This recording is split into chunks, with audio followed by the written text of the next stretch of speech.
Olá, estudantes, tudo bem? Aqui é a professora Rebeca Linhares, mais uma vez com vocês. Eu sei, vocês sentiram saudades, mas eu estou aqui de novo. E é o momento de a gente começar mais uma nova jornada de aprendizagem. E o que é que a gente vai aprender nessa disciplina? Edição de imagens e ilustração vetorial. Qual é a primeira unidade da gente? A gente vai reconhecer os principais formatos de armazenamento de imagens para a web. A gente vê no nosso dia a dia, sim, essa questão dos armazenamentos. Mas antes eu vou conversar um pouquinho com vocês sobre isso. Então a gente vai iniciar, com essa questão do compressão de imagens e formato de imagens. E aí vocês agora vão vir aqui comigo, que eu vou explicar a vocês. Existem, hoje a compressão de imagens. A gente utiliza muito isso no dia a dia, né? Como assim, professora? Quem é que não usa aqui uma imagem no formato JPG, no formato PNG, no formato GIF? Isso tudo é compressão de imagens. E elas se subdividem em dois. Isso significa que de um lado há uma compressão em que vai haver o quê? Uma perda de dados. E do outro lado vai ter um tipo de compressão que é sem perda de dados. Esse é um nome comum, mas acaba havendo uma perda, mas ela é ínfima. Por isso que ela é colocada sem perda. O que significa? Com perda a gente chama de compressão do tipo loss. Sem perda a gente chama compressão do tipo lossless. O que isso significa? Que geralmente aqueles que têm uma compressão no tipo loss, ela não vai ter uma perda de dados. Isso significa como assim? Há uma perda irreversível de dados que vão fazer a diferença naquela imagem, mas ela vai ficar visível para a gente. Qual o tipo de formato que é assim? O formato JPG. Por outro lado, a compressão do tipo lossless, ela é dita sem perda. Aí você vai dizer assim, como assim, professora, sem perda? Eu vou dizer assim, o que é tirado da imagem não vai fazer a diferença. Um exemplo, a gente tem aqui na pontinha um branco. Se eu tirar alguns pontos brancos, eles não vão alterar nessa imagem que é a que vocês estão vendo aqui nesse momento agora, não é verdade? Mas se tirar de mim e ficar com muito ruído e você não me vê bem, isso vai fazer a diferença. Então, mais ou menos o que acontece é dessa forma. Quando a gente diz sem perda, vai estar tirando algumas coisas daqui, dali, daqui de cima, no canto, mas que não vai alterar a imagem e a visão dela como um todo, certo? Por isso que é compressão do tipo lossless. E quais são os formatos que estão nela? É os formatos do PNG, do GIF ou do BMP. Ok, vamos seguindo.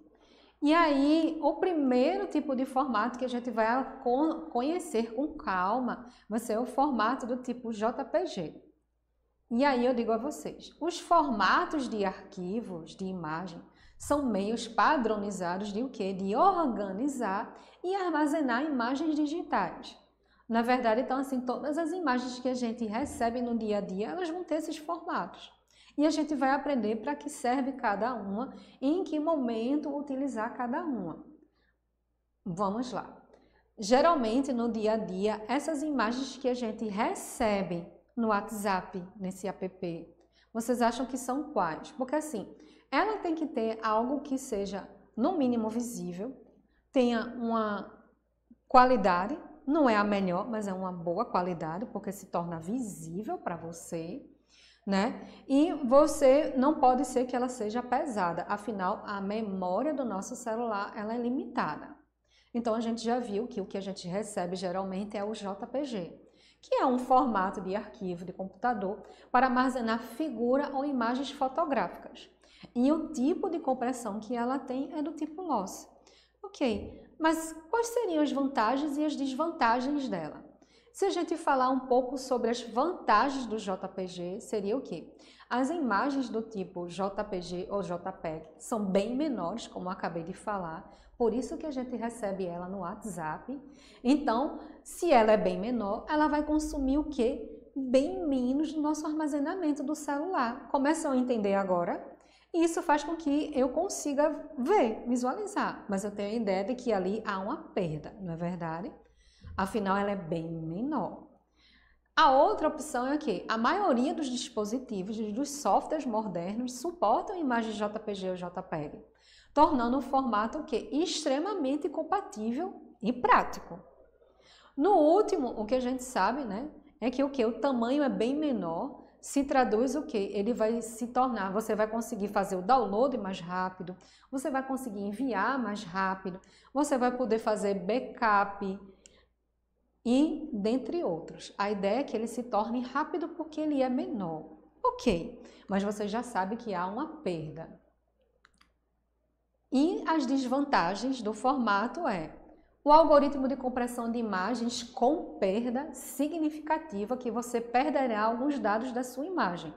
Ou seja, perderá o que? Detalhes como cores, contraste, entre outros, o que não acontece no outro. Começam a entender?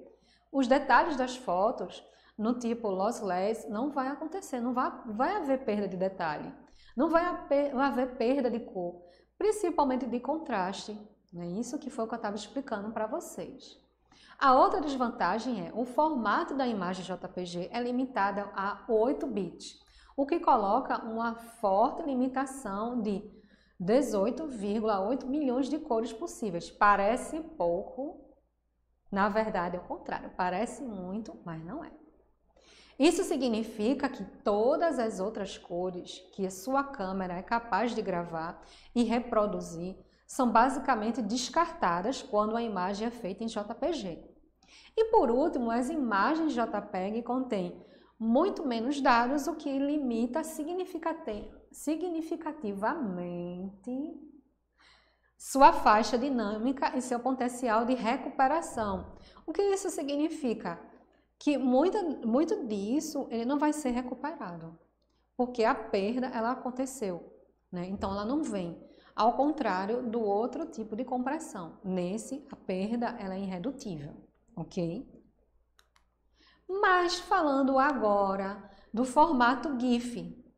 Então, o GIF ele é um formato de arquivo de computador para armazenar imagens e foi criado pela CompuServe em maio de 1987.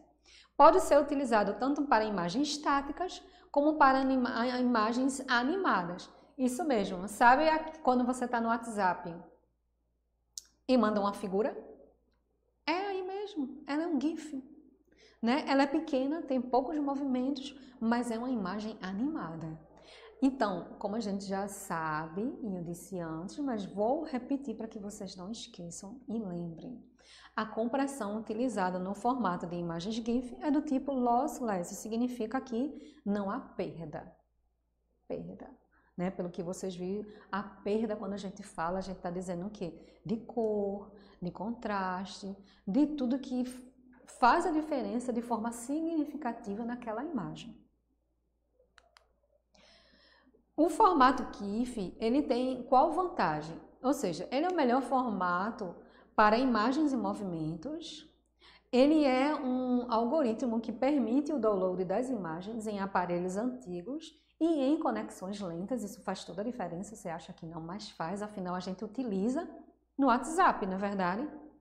Independente de você, por exemplo, estar na sua casa, com a internet, Wi-Fi, vamos dizer assim, cabeada, dentre outros, ou você está na rua com sua internet de celular, sua internet de dados. Você consegue enviar e receber, e a ideia é essa, né? E qual seria a desvantagem? O formato, ele guarda as imagens em resolução máxima de 256 cores, ou seja, 8 bits. O que limita a variação de tonalidades para imagens complexas.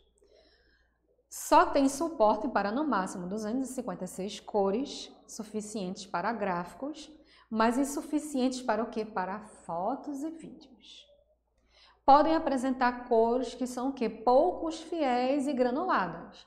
Afinal, quando a gente vê um GIF, a gente não está preocupada com isso. A ideia é você passar, né, o que você sente naquele momento e, dependendo, rir, compor, né, fazer momentos agradáveis ou não com quem você está conversando. Lembra que eu estou utilizando aqui o WhatsApp só para que vocês possam se situar e entender sobre o que a gente está falando. Afinal, faz parte do nosso dia a dia. O próximo formato é o formato PNG. É um formato de arquivo de computador para armazenar imagem digital. O formato PNG foi desenvolvido pela primeira vez em outubro de 1996 pela W3C e atualizada para uma segunda edição em novembro de 2003. O PNG geralmente é usado em web design para fornecer um plano de fundo transparente ou em uma imagem semi-transparente. E como a gente já sabe, mas vou repetir novamente, porque eu vou fazer isso sempre, esse tipo de compressão que ela utiliza é o tipo lossless, ou seja, sem perda, ou aquela perda que não vai fazer a diferença. Qual seria a vantagem do PNG? A compactação é sem perda, como eu disse a vocês, tanto no aspecto da cor quanto da qualidade. O ideal para quem precisa compartilhar o mesmo arquivo para inúmeras pessoas. Única alternativa que permite a visualização de transparências em imagens. Vocês vão compreender isso no futuro, o quanto isso é importante, né? Quando a gente aprender sobre camada e dentre outros. E fazer o nosso projetinho final de GIMP, né? E qual seria a desvantagem desse formato? O tamanho do arquivo, obviamente, a gente sempre vai lembrar daquilo. Geralmente, todos eles que são lossless, ou seja, sem perda, o tamanho do arquivo é maior. Obviamente, maior que o JPG. Pode causar o quê? Lentidão, já que ele é maior, em carregamentos de imagem, onde você usa em um website. E não possui o suporte a EXIF nativo. Leia no livro que eu explico com calma o que significa isso. Tem lá um link. E agora a gente vai entender um pouco, de uma forma bem breve, sobre sistemas de cor. Aí você vai dizer assim, professora, já é a segunda vez que você fala de forma breve.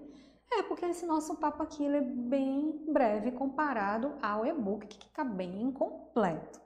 Então, a ideia é que você leia o e-book, né, que você estude. Eu vou estar lá no fórum junto com todos os meus amigos, professores que vocês já conhecem, para tirar todas as dúvidas. Mas é importante sempre estar alinhando o podcast, a videoaula, com e-book e com todos os outros artefatos didáticos. Então, vamos lá, continuando, sistemas de cor. E aí, sistemas de cor. Existem duas formas de lidar com a cor. Desta forma, foram elaborados o quê? 2 sistemas. A ideia é que a gente tem um sistema para cores que são oriundas de corpos que emitiriam luz. Esse sistema é chamado de RGB. O outro é um sistema para corpos opacos que refletiriam o quê? A luz, que reflitam luz, que refletiam a luz. E esse sistema é chamado de CMYK. Vamos conhecer cada um desses agora.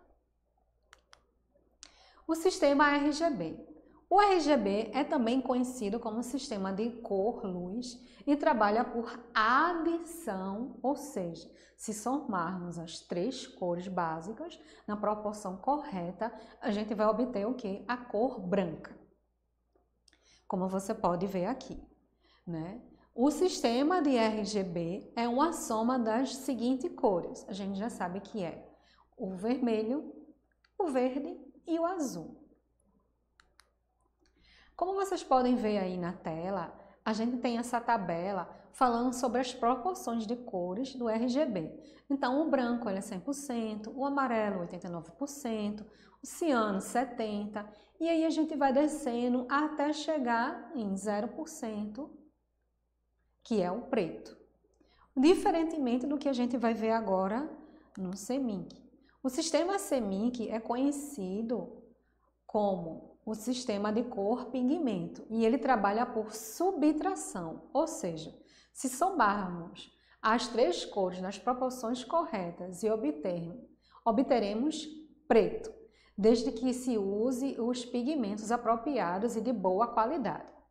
O sistema de cor CMYK é uma subtração das seguintes cores. Vamos ver.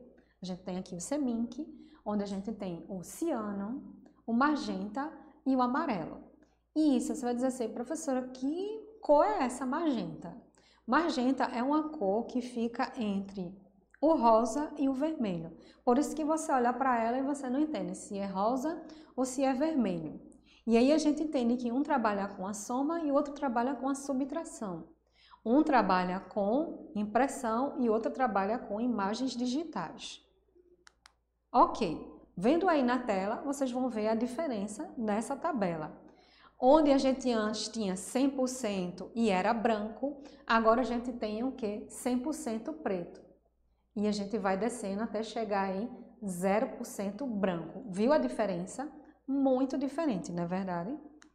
E aí, quando a gente vê cada um deles e percebe que a usabilidade é diferente, onde vocês vão aprender de forma bem detalhada no e-book, vocês vão saber quando utilizar cada um, desde o formato a eu vou usar que tipo? RGB, CMYK, eu vou fazer uma impressão, então seria CMYK. A ideia inicial dessa unidade é justamente que você se compreenda e fique ambientalizado para que a gente possa entrar o quê? Na segunda unidade. Então, eu fico muito feliz de ter você aqui comigo. Sou muito grata, na verdade, e espero que vocês ouçam o podcast, vai estar muito bom. Participam da nossa aula, que a gente vai ter uma aula síncrona. Façam as atividades, conversem, tirem todas as dúvidas aonde no fórum. E por último, muita gratidão e até a próxima aula.